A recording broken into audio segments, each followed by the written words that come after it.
The cover has a scene of Nancy kissing a guy at a cafe. That's not in the book at all.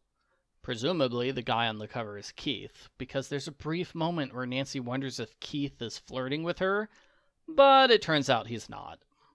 Argo Funk Book Review. Argo Funk Book Review. Nancy's father has brought Nancy and George to Paris for a couple of weeks.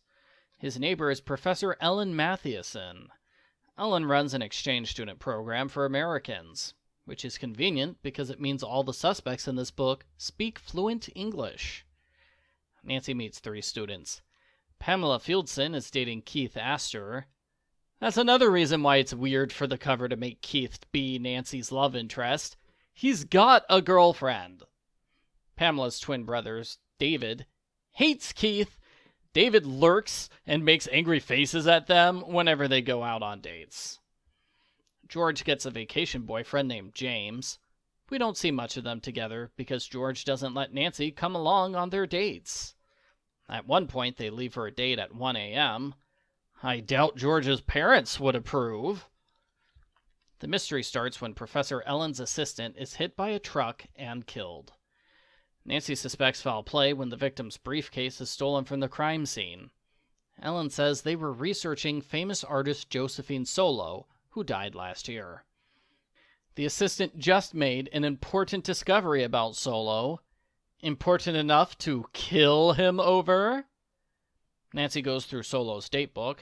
It's hard to decipher because she wrote things in a personal code, like BW means Boy Wonder, and S2A means subscribe to Arglefump. Keith stonewalls Nancy when she asks him about the murder.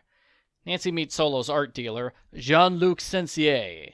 He's threatening until Nancy warns him this could be a murder investigation. Nancy checks with Solo's friends, who don't know much about her. The culprit tries to run Nancy over with a motorbike. Nancy tracks down the pizza store, which owns the motorbike. That's a dead end.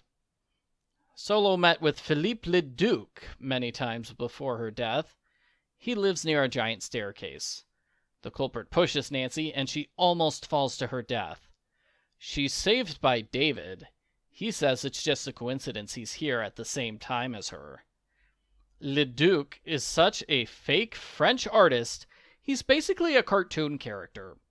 It's immediately obvious that he plagiarized Solo's work because he can't make good art of his own.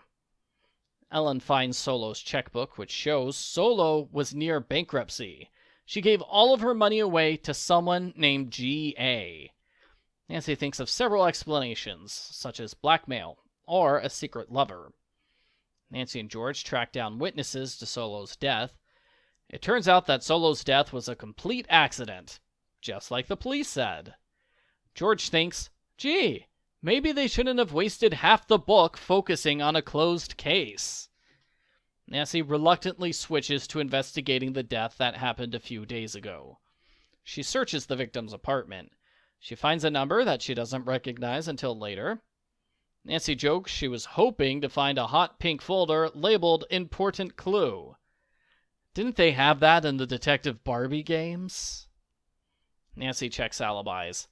David looks suspicious when he claims he got an anonymous note saying to meet with the victim shortly before the death. The culprit attacks Nancy outside of her building. She breaks free using karate moves, and the culprit runs away. The culprit leaves a mean note for Nancy at a picnic, and she recognizes the mystery number is a bank account number. The account belongs to G.A. Nancy, George, and Pam go to G.A.'s apartment. They're surprised to find it's Solo's secret art studio. There are many valuable paintings here, done in Solo's original style. The culprits appear. They are Keith and Jean-Luc. They steal the paintings. Jean-Luc double-crosses Keith before setting the building on fire. Nancy and her friends are locked in a room. She escapes using the old trick of pushing the key onto a newspaper, then pulling the key under the door. Pam stays behind to deal with the firefighters. I think that was the main reason Pam came along for the scene. Someone needed to stay behind and deal with the authorities. Nancy and George rush to Jean-Luc's art gallery. A fight breaks out. Nancy steals Jean-Luc's crowbar weapon away from him.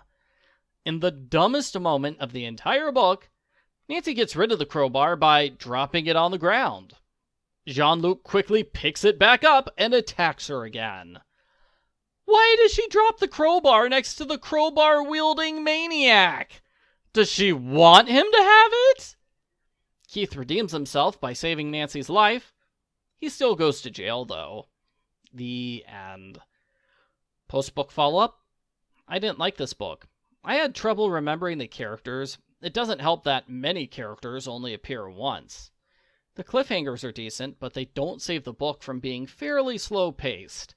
When writing this summary of the book, there were entire chapters where it felt like nothing of substance happened. This book doesn't do a good job of juggling the modern-day murder with Solo's death. Solo's death gets so much focus, I kind of think the entire book should have been about that.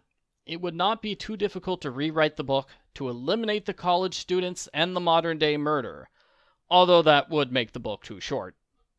There are multiple sections where Nancy puzzles over the case. I usually enjoy these, but here, it was more like sections where Nancy wonders what the point of the book is. What is the case even about? Overall, I wouldn't recommend it. On a positive note, though, the tourist portions were interesting. It feels like the author legitimately enjoys Paris and art.